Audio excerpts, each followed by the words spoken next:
Je paye plus d'impôts que bien du monde. En octobre dernier, Denis Coderre a commenté sur les ondes de LCN, s'est démêlé avec le fisc. 3 mois plus tard, l'ancien maire de Montréal est au bord de la faillite.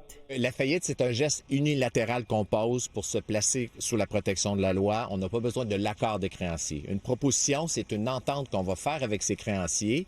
On va leur proposer une offre de règlement à rabais sur les dettes et ceux-ci auront le choix de refuser ou d'accepter l'offre de règlement. Selon des documents obtenus par le Journal de Montréal, Denis Coderre doit plus d'1 million de dollars. Une grande partie de sa dette est due à sa propre société de gestion. Il doit aussi de l'argent à Revenu Canada, Revenu Québec, ainsi qu'à des institutions de crédit. L'ex-politicien justifie ses difficultés financières par une série d'épreuves personnelles, maladies, décès, divorce et harcèlement médiatique. Moi, en 3 ans, j'ai vécu un AVC, j'ai eu une biopsie à la prostate, j'ai eu la question politique avec le PLQ. La situation de Denis Coderre n'est toutefois pas unique. En 2025, 34 500 ménages québécois ont eu recours au service d'un syndic.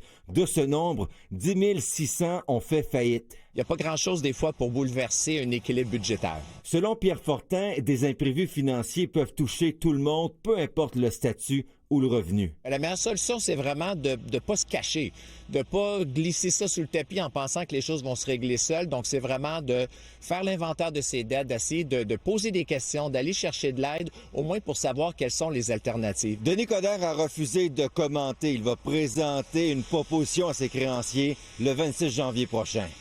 Kevin Crank-Desmarais, TVA Nouvelles, Montréal.